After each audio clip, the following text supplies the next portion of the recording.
So people quite often pitch me startup businesses, and with the suggestion that I invest in these startups. And I'll tell you the reason why I don't invest in startups. Now, don't get me wrong, startups are very important. They're the lifeblood of the entrepreneurial economy. We need more people to get out and start businesses. From an entrepreneurial perspective, I believe that startup is a rite of passage. You kind of have to do one. It's part of the tick boxes you have to do as an entrepreneur.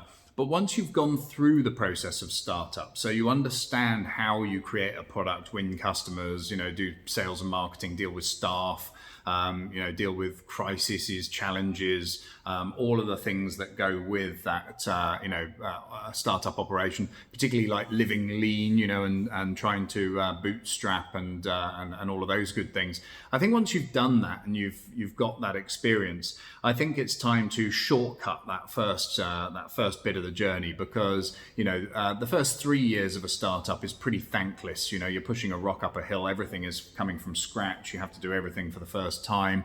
You never really get rewarded for that first 3 years. All the kind of fun starts to happen after that, and so you've only got so many of those 3 year kind of hard graft, blood, sweat, and everything poured into it times that you can go through in your life. You don't really want to be doing that again and again and again, unless you're some kind of masochist. So I would say that once you've cracked the startup formula, you've done that, you understand the challenges, and you can empathize with people that have been through that. I would always go for acquiring a company instead of a startup. So if you have this amazing startup idea, then why not acquire a company that already has customers, revenue, profit, an office, a website, all of those things, and pivot that business model into whatever it is that your great idea is around.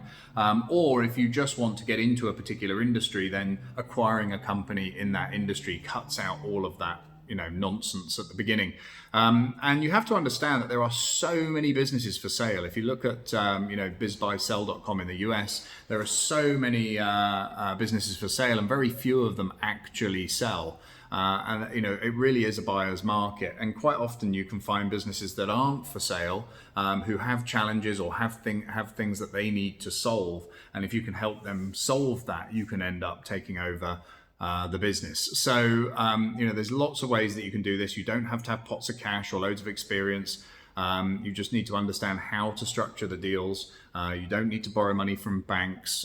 You don't need to get bogged down with expensive advisors. You just have to arm yourself with all the right information. Now, I'm publishing a book on the topic. It doesn't come out till December, but we've got a really interesting offer for you right now. If you pre-register for the book, which is $19.95 plus shipping, if you pre-register for that at my website, godo.deals, so just type godo.deals and it'll take you straight there.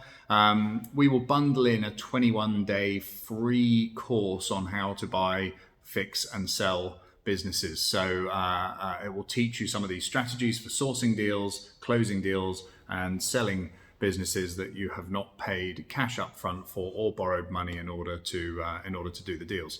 So before you think about a startup, think about the possibility of buying a business. If you're unsure if that's right for you, take advantage of this 21-day free course and just see if this is an area that will interest you. I think once you get a taste for this as an idea, it will be life-changing for you and you'll really enjoy the journey. I certainly have, and I'm really happy to be able to share this with others as well. Thank you for listening.